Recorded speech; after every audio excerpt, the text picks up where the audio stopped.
Chapter 7. Siege. The siege was serious. The mundanes were reasonably apt at this sort of thing, since they were an army. Motivated by vengeance and greed, and the knowledge that at least one measurelessly pretty girl was inside the castle, they knew no decent limits. They closed in about the castle and readied their assault. At first, the mundanes simply marched across the rickety drawbridge and up to the blasted main gate.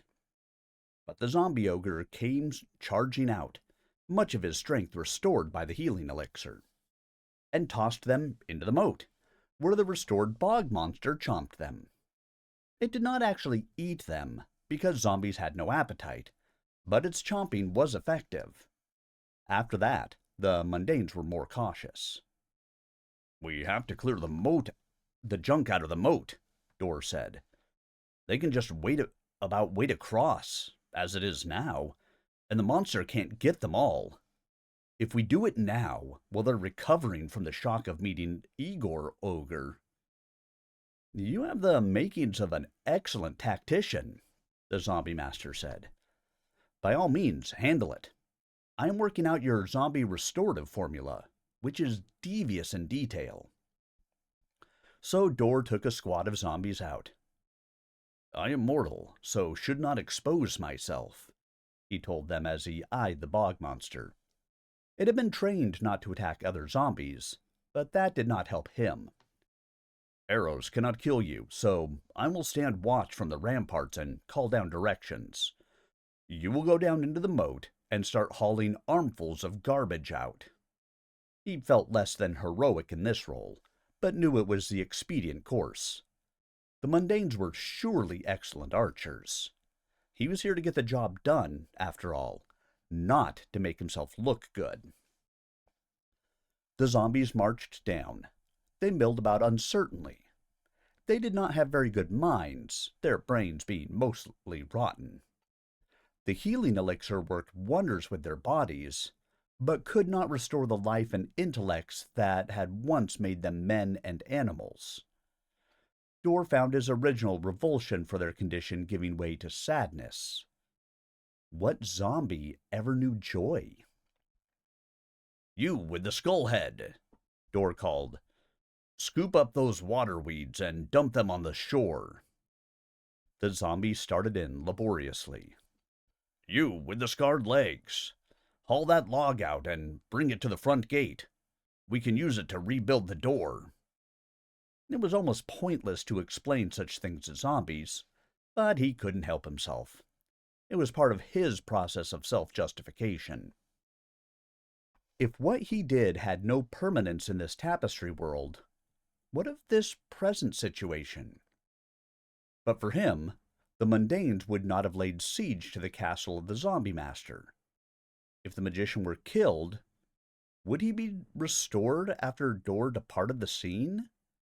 Or was the siege inevitable, since the fifth wave had already been headed this way? It was a matter of history, but Dor could not recall the details, assuming he had ever learned them. There were aspects of history the centaur pedagogues did not teach their human pupils, and Dor had not been a terrifically attentive pupil anyway. He would remedy that when he got home again. If he got home again.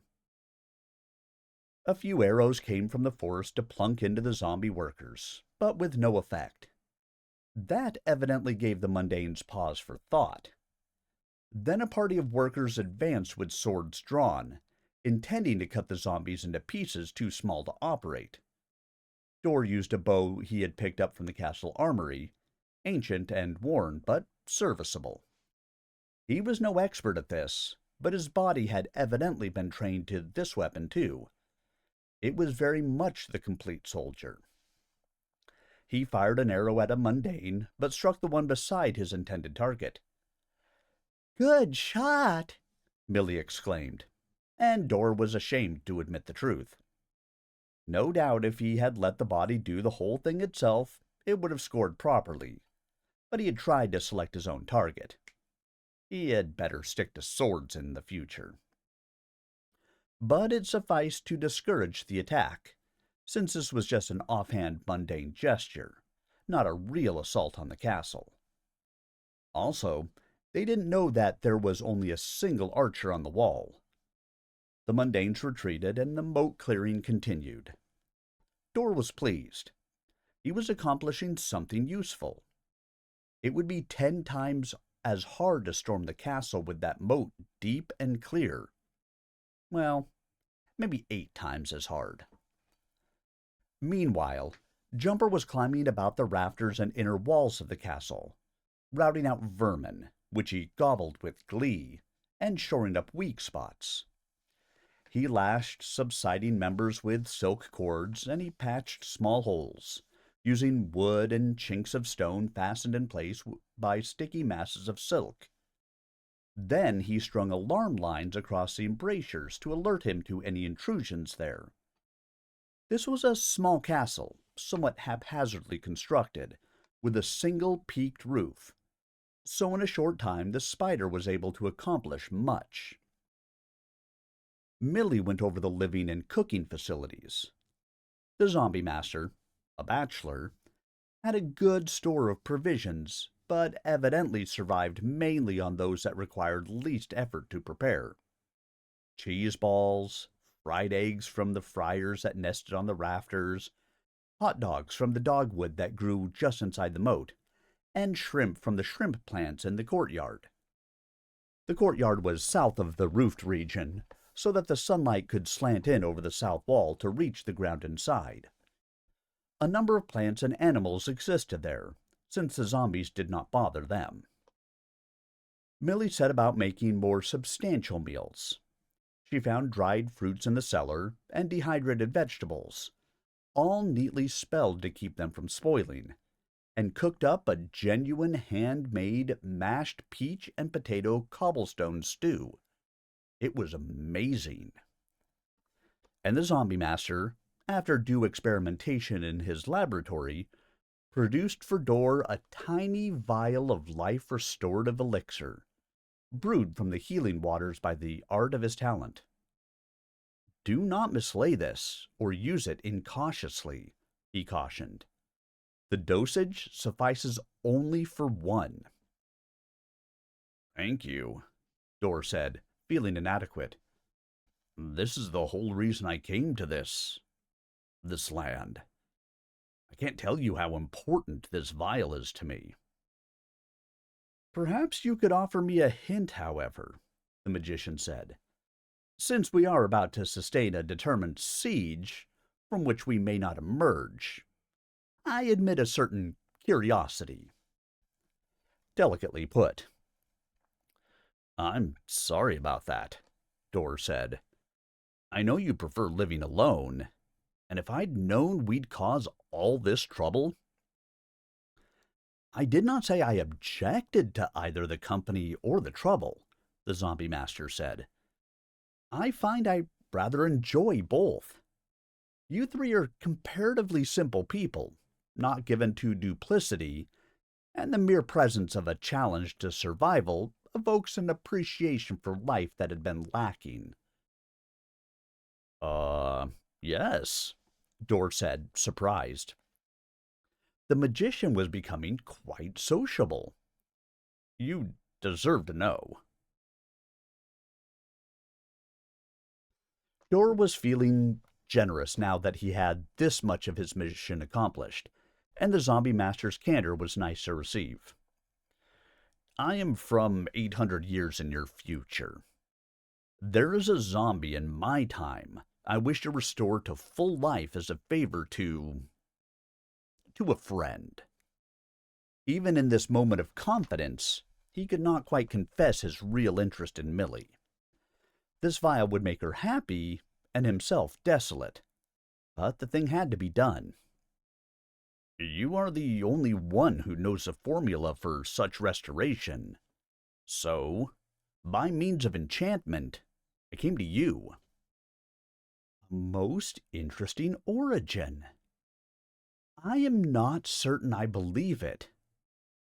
For whom are you doing this favor? A lady.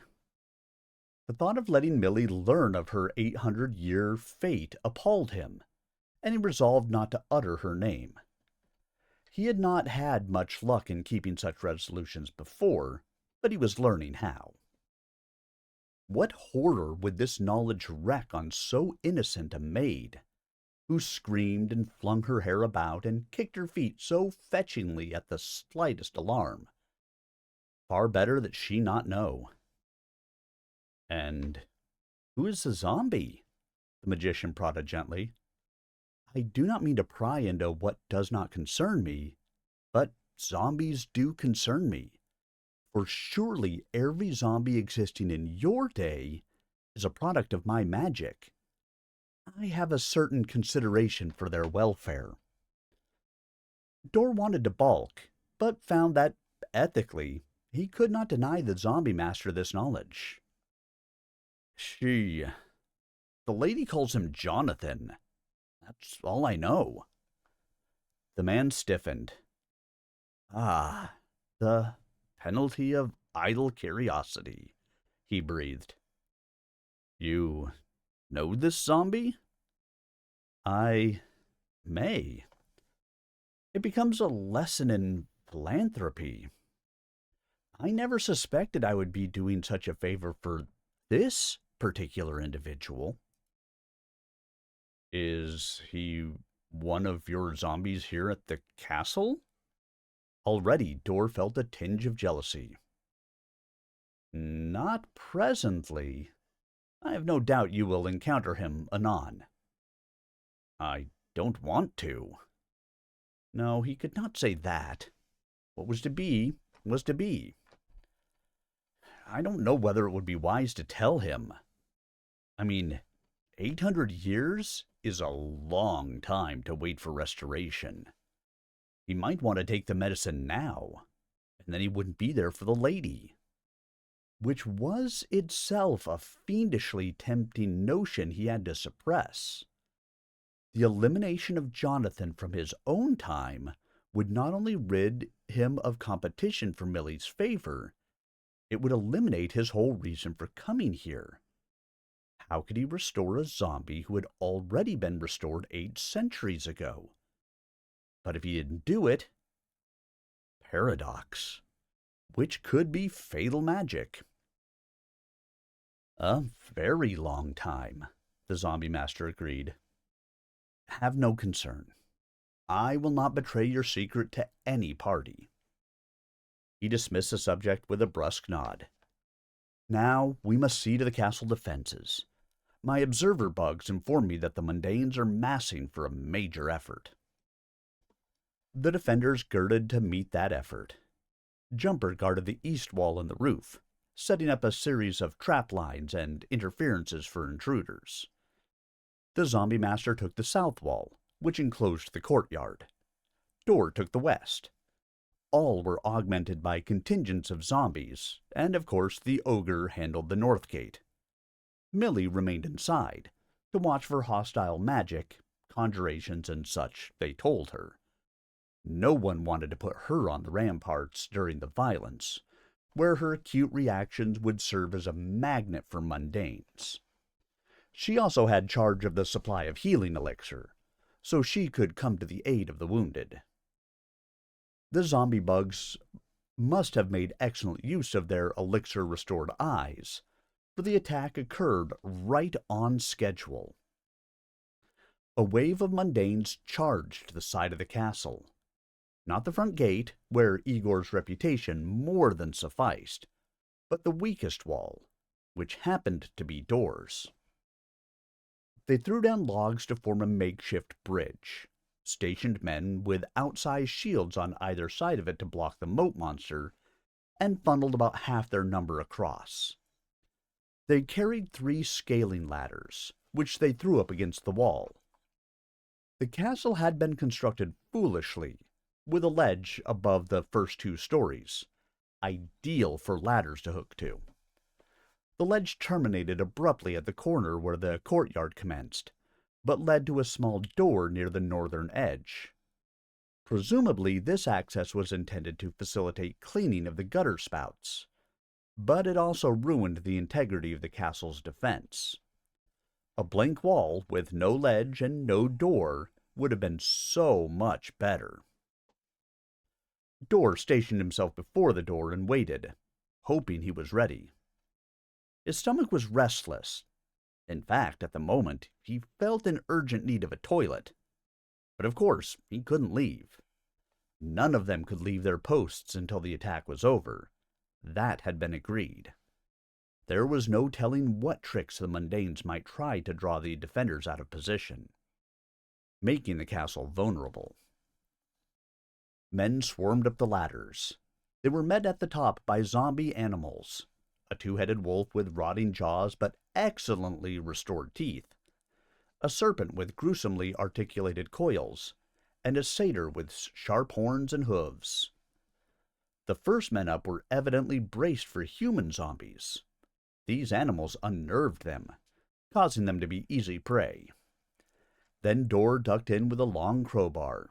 He had no idea what the crows used them for, and levered off the first ladder, pushing it away from the wall so that it fell with its burden into the moat. The splashing Mundanes screamed. Dor felt a shock of remorse. He would never be acclimatized to killing. Actually, he reminded himself, the fall was not so far as these things went, and the watery landing was soft. But the men were in a certain amount of armor that hampered their swimming. Dor moved to the next ladder, but this one was really hooked on tightly. The zombie serpent was having trouble holding off the onslaught. "What's holding you on?" Dor cried in exasperation as he labored to pry it up. "I am an enchanted ladder," it replied. "The stupid Mundanes stole me from a stockade arsenal. They don't know my properties." "What are your properties?" Dor inquired. "I anchor irrevocably when emplaced, until someone utters the command, 'Weigh anchor.' Then I kick loose violently. This facilitates disengagement." "Weigh anchor?" "That doesn't sound quite right. It's weigh, as in lifting, spoken with authority." "Weigh anchor!" Dor cried with authority. "Oh, now you've done it!" the ladder cried, and kicked off violently, dumping its occupants into the moat. Dor went on to the next. The delay at the second ladder had cost him vital time, however. The top warrior had gotten over his shock of encountering the satyr and had hacked it to pieces. Now 3 warriors stood on the deck, with more crowding up. Fortunately, there was not room for them to stand abreast. They were in a line, and until they moved, the 4th man could not dismount from the ladder. The first Mundane gave a loud cry and brought his sword down on Dor as if chopping wood. Dor's body parried automatically, blocking the descending sword with his crowbar so that it glanced off to the side. Simultaneously, he dodged forward, coming inside the Mundane's guard, striking into the man's gut with his left fist. The man doubled over, and Dor caught his leg and heaved him over the parapet into the moat. He rose to face the next Mundane in one fluid motion. This man was smarter about his attack. He came at Dor carefully, sword extended like a spear, forcing him back. The Mundane knew he did not need to slay Dor yet. All that was required was that he widen the stretch of ledge held by his forces, so that the others could get off the ladder. Dor, on the other hand, had to keep the man penned until he could eliminate him and the next man and get at the ladder. So he met the Mundane's thrust with his own, pointing the bar, refusing to give way. In this restricted locale, the crowbar was an excellent weapon. The Mundane's eyes widened in an expression of astonishment. "Mike!" he cried. "You survived! We thought you were lost in that damned magic jungle." He seemed to be addressing Dor. It might be a ruse. "Look to yourself, Mundane," Dor said, and forced the man's sword out of the way so he could shove him outward with his arm and shoulder. The Mundane hardly tried to resist. They told me there was a man looked like you, but I didn't believe it. I should have known the best infighter in the troop would make it okay. Hell, with your strength and balance. Balance? Dor asked, remembering how his body had walked Jumper's line across the river. Sure, you could have joined a circus, but you kept pushing your luck too far. What are you doing here, Mike? Last I saw you, we got separated by goblin bands. We had to cut out to the coast. Thought you'd rejoin us, and here you are. Lost your memory or something? Then Dor's wedging prevailed, and the mundane, surprised, toppled into the moat. Quickly, Dor charged the third, jamming the dull point of his bar into the man's middle before he got his guard up, and this one also fell. Then Dor jammed his pole into the ladder hooks and wrenched so hard that a whole section of the stone parapet gave way, and the ladder lost purchase. All the men on it fell screaming. The job was done. Now, standing victorious on the ledge, looking down, Dor suffered a multiple reaction. He had killed, again, this time not in ignorance or in the agony of reaction to his friend's mutilation, but to do his job defending the castle. Murder had become a job. Was that how he proposed to forward his career? The sheer facility with which he had done it. Maybe that was partly the natural prowess of his body, but he had also used his talent to gain the latter's secret. No, it was he himself who was responsible, and he felt a great and growing guilt after the fact. And the mundane.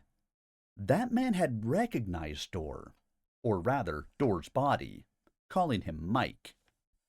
That must mean this body was that of a mundane, part of this army, a man separated from his companions in the jungle, trapped by goblins, and presumed dead. Dor had taken over that body, preventing its return to its army. What had happened to the personality of the real Mike?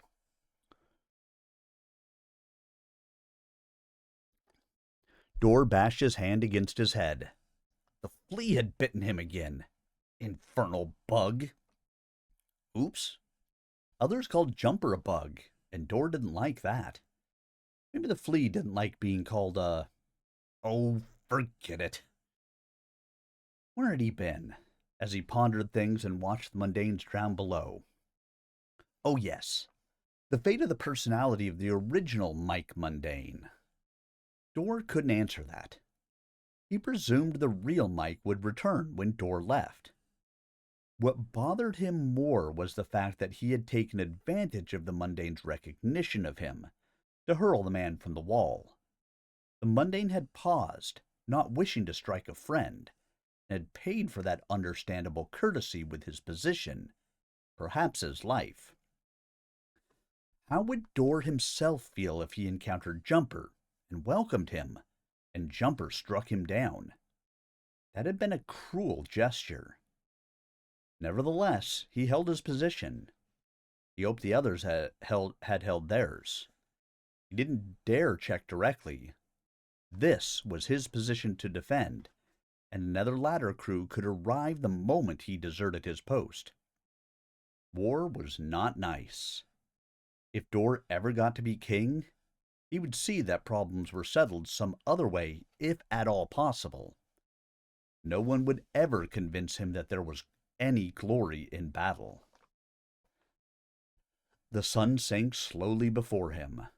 The mundanes scrambled out of the moat, dragging their wounded and dead. They took their ladders too, though these were sadly broken. At last Millie came. "You can come down now, Dor," she said hesitantly. "The zombie bugs say the mundanes are too busy with their wounded to mount another attack today, and they won't do it by night." "Why not? A sneak attack?" "Because they think this is a haunted castle, and they're afraid of the dark." Dor burst out laughing. It was hardly that funny, but the tension in him forced itself out. It drained from him quickly. With relief, he followed her down the winding stairs to the main hall. He noted the pleasant sway of her hips as she walked. He was noticing more things like that recently. They organized a night watch system. There had been no attack on the other sides. Dor had handled it all.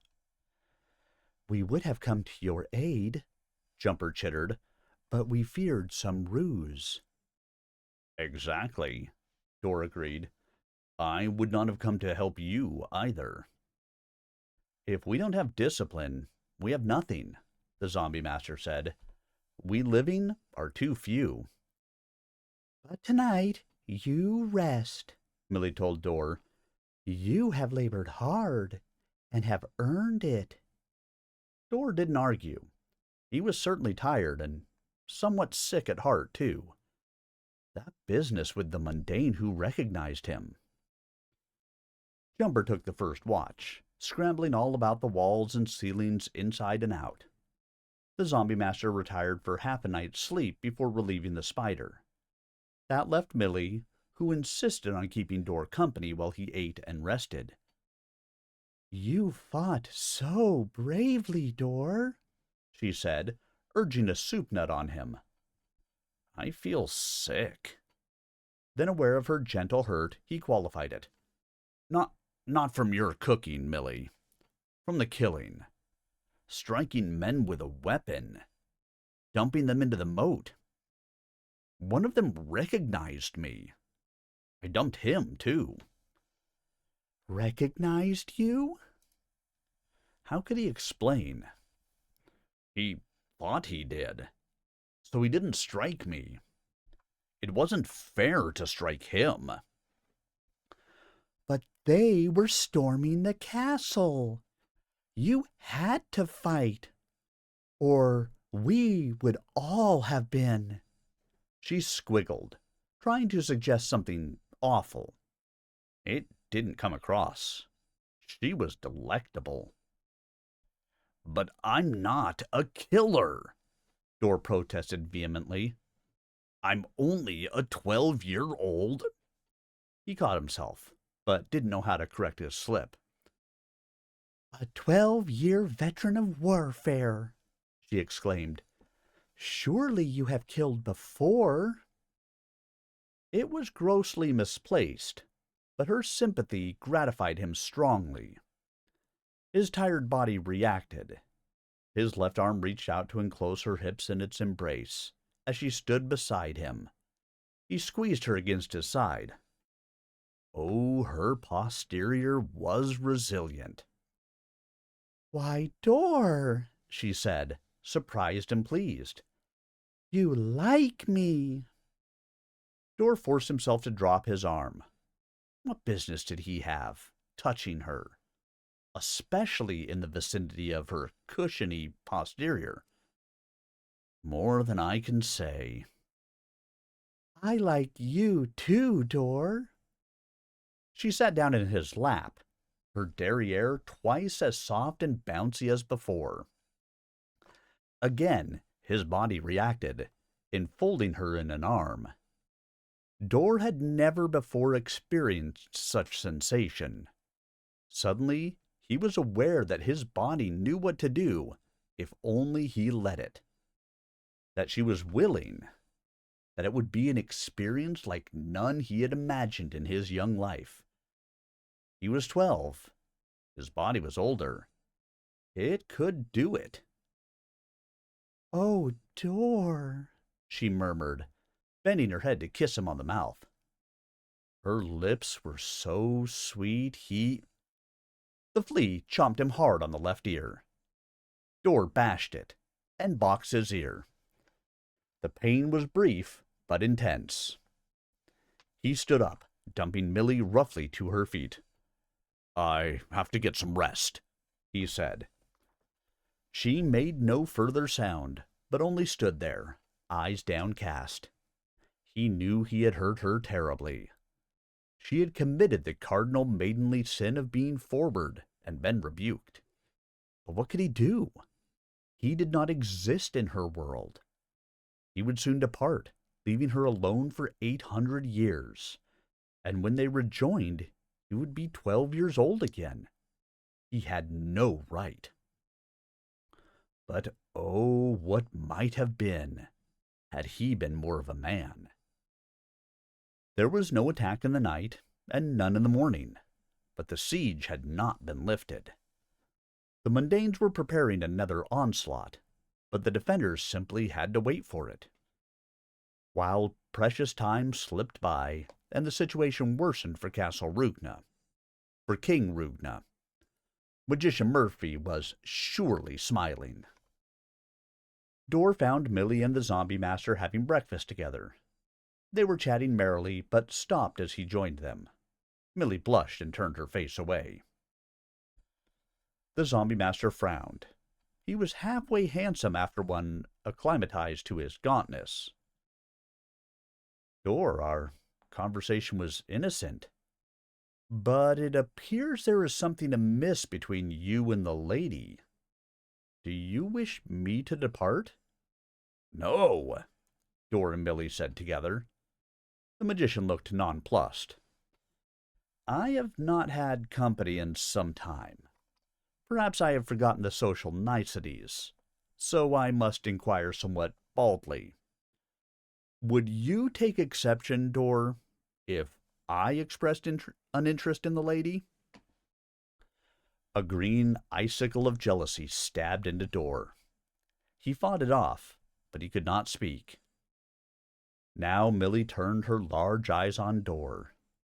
There was a mute plea in them that he almost understood. No, he said. Millie's eyes dropped, hurt again. Twice he had rejected her. The Zombie Master shrugged his bony shoulders. I do not know what else I can say.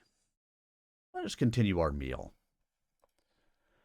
Dor thought of asking him to help the king, but realized again that what the magician might do at his behest was suspect, and had an inspiration. What Dor himself did might lack validity, and what Jumper did. But what Millie did should hold up. She was of this world, so if she persuaded the Zombie Master to help the king... A zombie entered. "Tak," it rattled. "Hour." Thank you, Bruce, the Zombie Master said. He turned to the others. The Mundanes are organizing for another attack in an hour. We had best repair to our stations.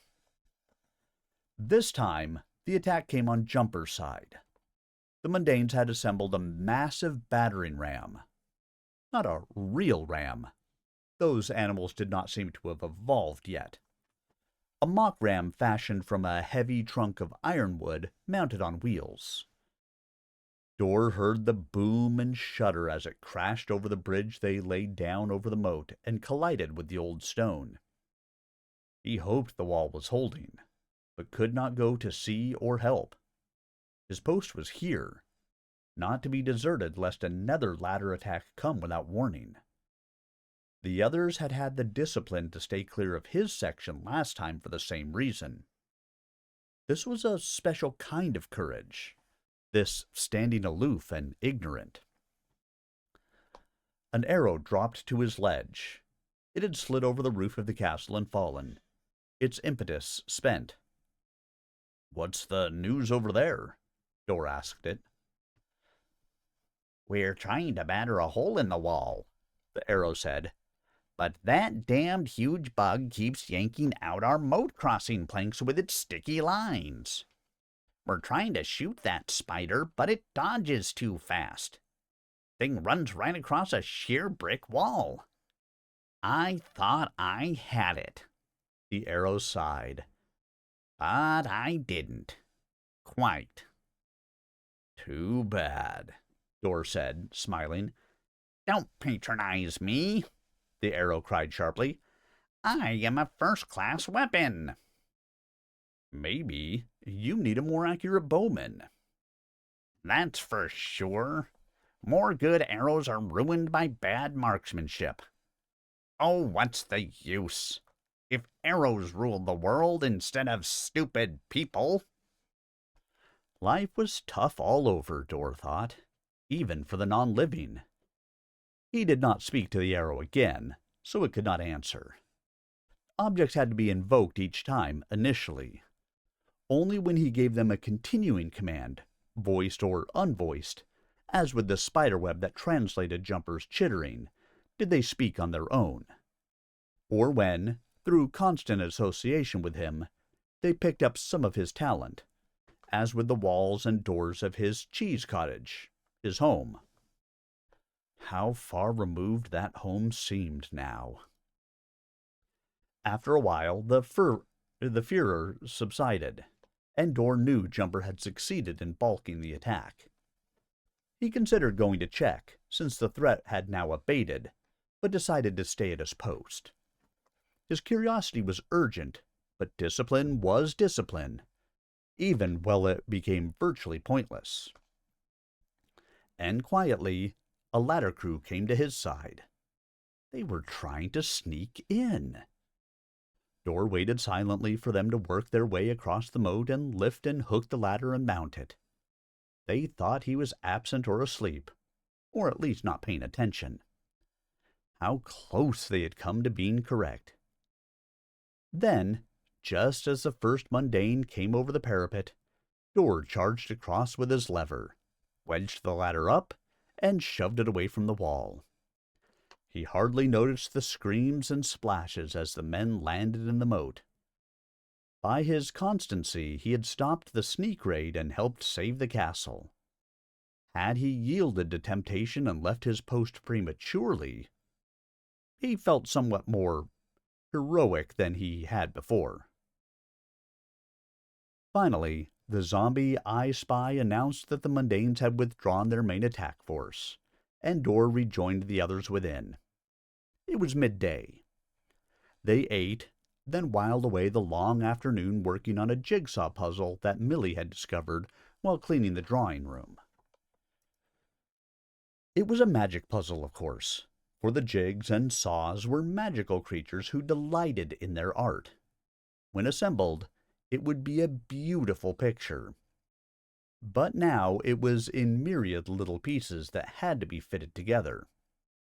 No two pieces fit unless spelled by the proper plea, which was often devious, and the portions of the picture that showed kept changing.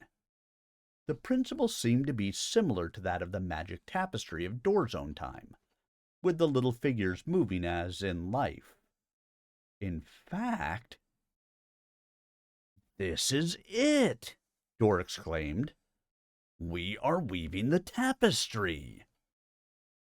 The others looked up, except for Jumper, whose eyes were always looking up, down, and across, without moving.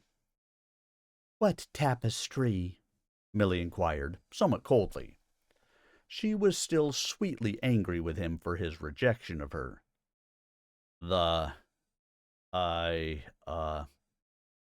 I can't exactly explain." Jumper caught on. "Friend, I believe I know the tapestry you mean," he chittered. "The king mentioned it. He is looking for a suitable picture to hang upon the wall of Castle Roogna that will entertain viewers and be representative of what he is trying to accomplish. This one should do excellently, if the zombie master will yield it up." "I yield it to you," the magician said, "because I respect your nature. Take it with you when you return to Castle Roogna." "This is generous of you," Jumper chittered, placing another piece. His excellent vision made him adept at this task. He could look at several places at once, superimposing them in his brain, checking the fit without ever touching the pieces. He paused to chitter at the piece he held, and it evidently understood the invocation, because it merged seamlessly into the main mass of the forming picture. "But unless we are able to assist the king, the castle will never be complete." The zombie master did not answer, But Millie looked up, startled. She caught Dor's eye, and he nodded. She had caught on. But she frowned. Dor knew the problem. She was interested in him, Dor, and did not want to practice her charms on the magician. She was in no position to understand why Dor eschewed her, or why he did not continue to plead the cause of Castle Roogna himself. So she was sullen, concentrating on the puzzle. The afternoon wore on. The puzzle was fascinating, an excellent device for whiling away the tense time. They all seemed to share its compulsion, vying together against its challenge as if it were the mundane army. I always have enjoyed puzzles, the zombie master remarked, and indeed, he was the best of the human participants. His skeletal hands became quick and sure as they fetched pieces and jerked them across to likely slots, comparing, rejecting, comparing again, and matching. Thin, gaunt, but basically healthy and alert. The magician seemed more human with each hour that he passed in Millie's company. The excitement of discovery without threat. When I was a child, before my talent was known, I would smash blocks of stone with a hammer, then reassemble them into the original. Of course, it lacked the cohesion. Was this not an aspect of your talent? Jumper chittered. Now you reassemble creatures, but they lack the cohesion of life. The magician laughed, the first time they had heard him do so. He flung back his shaggy brown hair so that his eyebrow ridges and cheekbones stood out more prominently. A significant insight. Yes, I suppose creating zombies is not so very different from restoring stones. Yet it becomes a lonely pursuit, because others... I understand, Jumper chittered. You are a normal creature, as I am, but this world does not see it that way. I have my own world to return to, but you have only this one. Would that I could go to your world, the magician said, lightly, but with a certain longing beneath. To begin fresh, unprejudiced.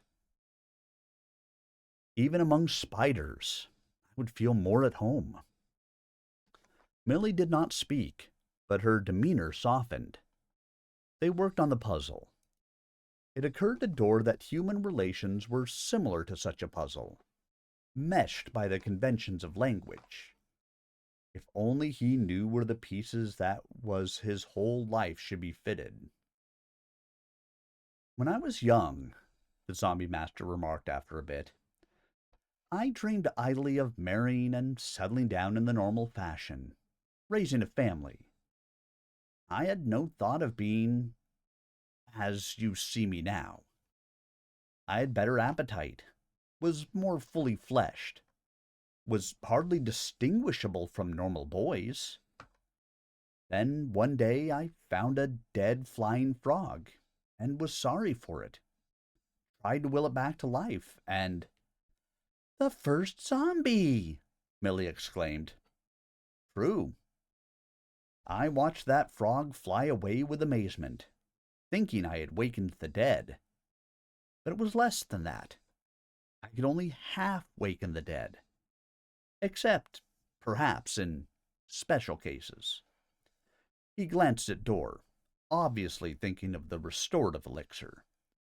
But that was more the zombie master's magic, that incorporated the magic of the healing elixir too, so was a collaboration. From that point, my career was set. Against my preference, I achieved far greater status and isolation than any other of my time. It seemed that many others desired what I could do for them, making zombie animals to guard their homes, or fight their battles, or do their work. But none cared to associate with me on a personal level. I became disgusted. I do not like being used without respect. Millie's softening became something more. You poor man, she exclaimed. You three are the first to have associated with me without revulsion, the zombie master continued. True, you came begging favors. We didn't understand, Millie cried. These two are from another land, far away, and I am only an innocent maid. Yes, the magician agreed, looking at her with muted intensity. Innocent, but with a talent that causes others to react. Except for the three of you, she said. Every other man has wanted to grab me. Door dumped me on the floor. She cast a dark look at him. Your friend restrains himself because he is not of your world and must soon depart. Cannot take you with him, the zombie master said. Dor was amazed and gratified at the man's comprehension. He can thus make you no commitments, and is too much the gentleman to take advantage on a temporary basis. But I would go with him, she cried naively. Jumper interjected a chitter.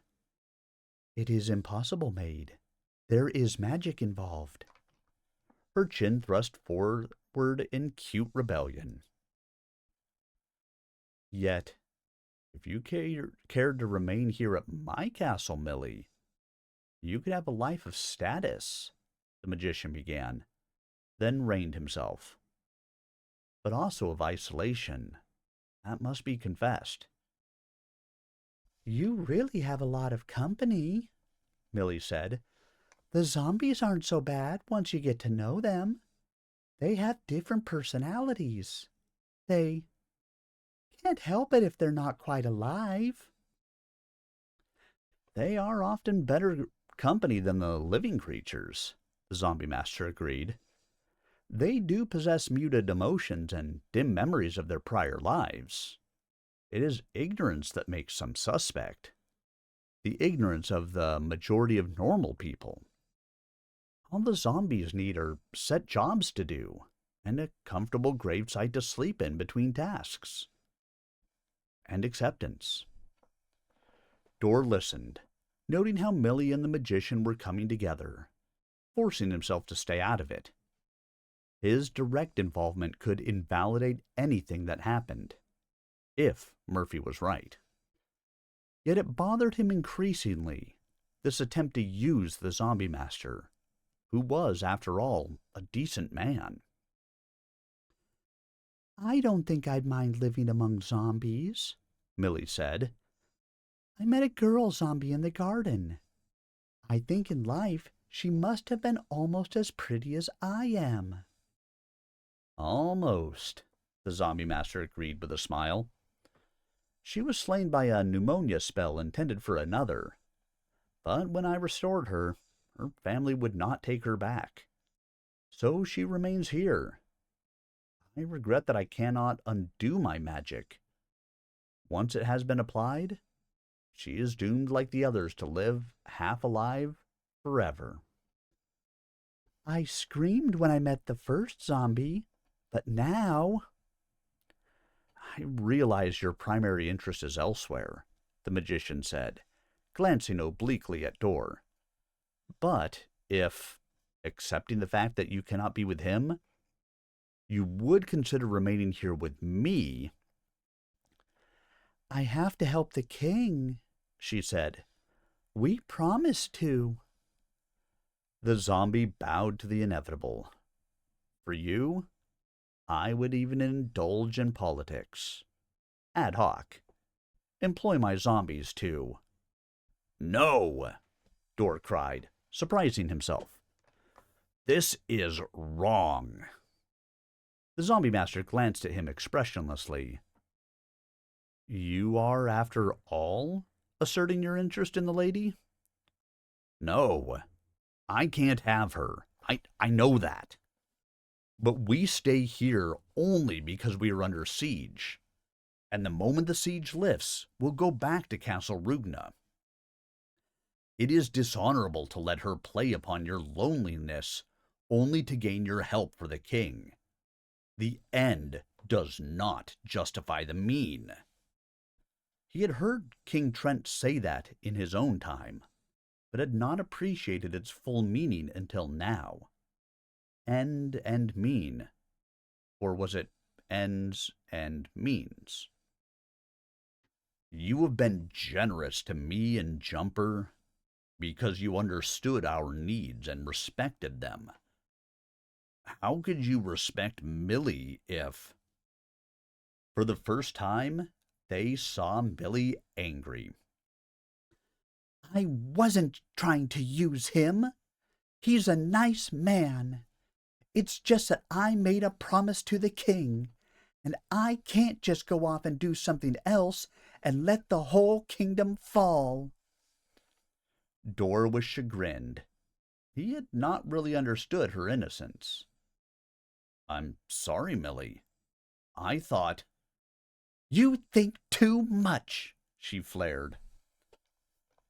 Yet your thought does you credit, the zombie master said to Dor. And your naivete does you credit too, he said to Millie. I was aware of the ramifications. I am accustomed to trading for favors. This is not an evil when the conditions of exchange are openly negotiated. I am simply prepared to compromise in this circumstance. If it is necessary to save the kingdom to make the lady happy, then I am prepared to save the kingdom. Quid pro quo. I am pleased that the damsel keeps her word to the king so stringently. I can reasonably suppose that she would similarly keep her word to you, Dor, or to me, were she to give it. I haven't given it, Millie protested. Not to anyone. Not that way.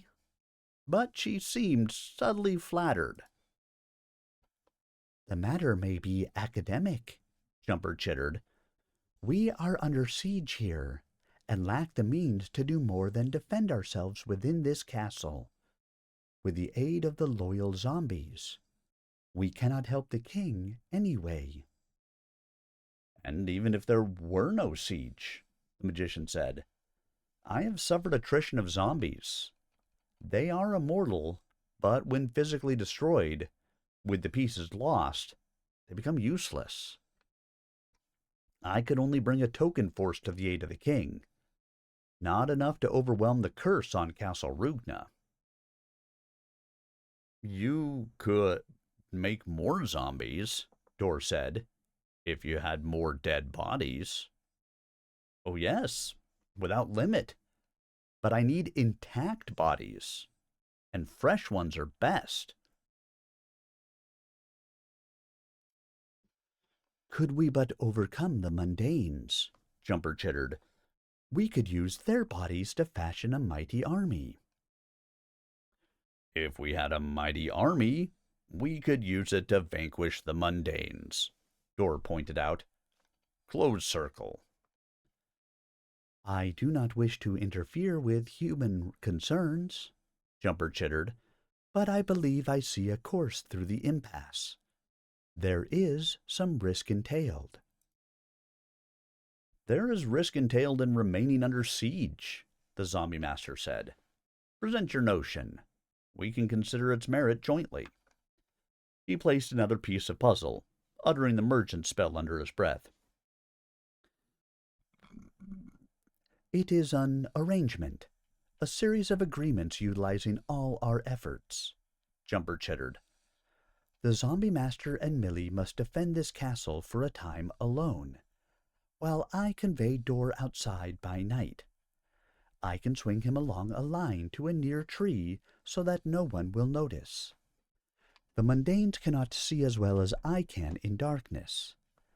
Then Dor must use his talent to locate some of the real monsters of the wilderness, the dragons and such, and enlist their aid. Dragons will not help men, Dor protested. They would not be helping men, Jumper chittered. They would be fighting men. But then Dor caught on. Mundanes. But we are people too, Millie said. Jumper angled his head to cock eyes of 3 different sizes at her. He was obviously not human. Well, still, she faltered. I will be with Dor, Jumper chittered. They will know me for a monster, and him for a magician.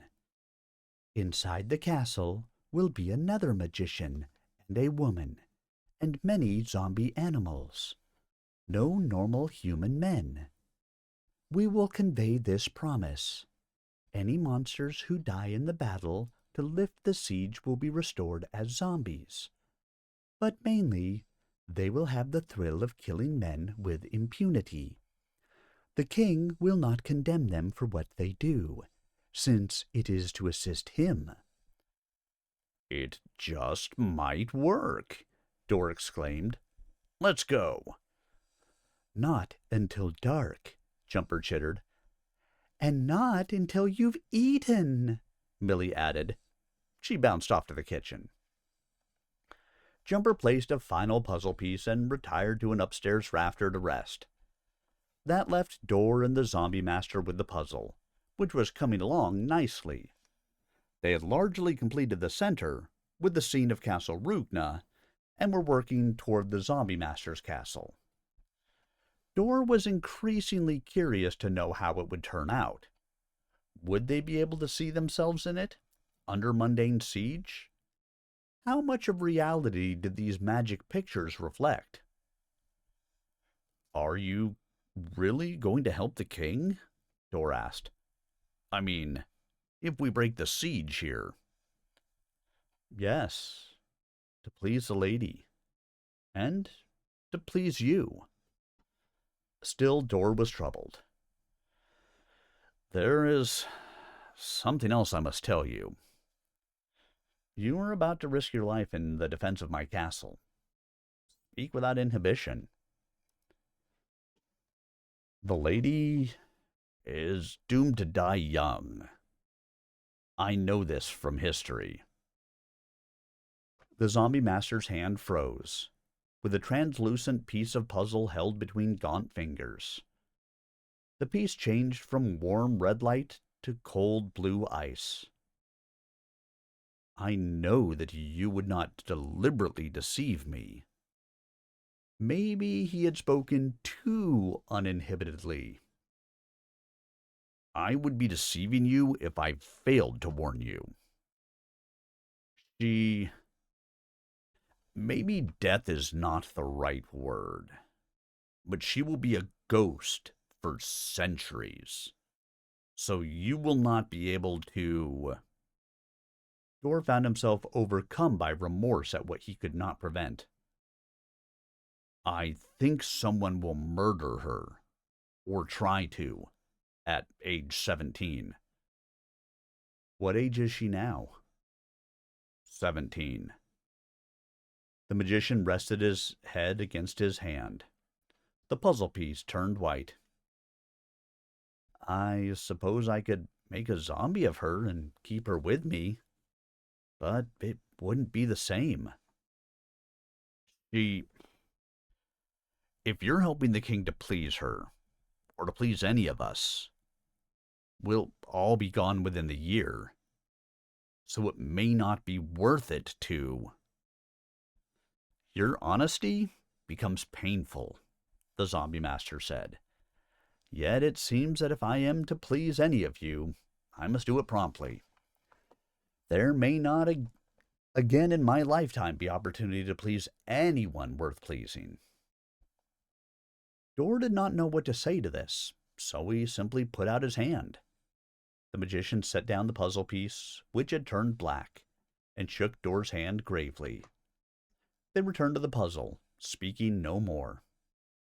The puzzle, Dor wondered, for his mind had to get away from the grim prior subject. How could this puzzle be the tapestry when they were all in the tapestry. Was it possible to enter this forming picture by means of a suitable spell and find another world within it? Or had the tapestry been merely a gateway, the entry point, not the world itself? Was it coincidence that he should be assembling this particular picture at this juncture? The Zombie Master was the key to this whole quest, the vital element, and he had the tapestry, the key to the entry to this world. Yet he had given it to Jumper. How did this relate? Dor shook his head. Such mysteries were beyond his fathoming. All he could do was what he could do.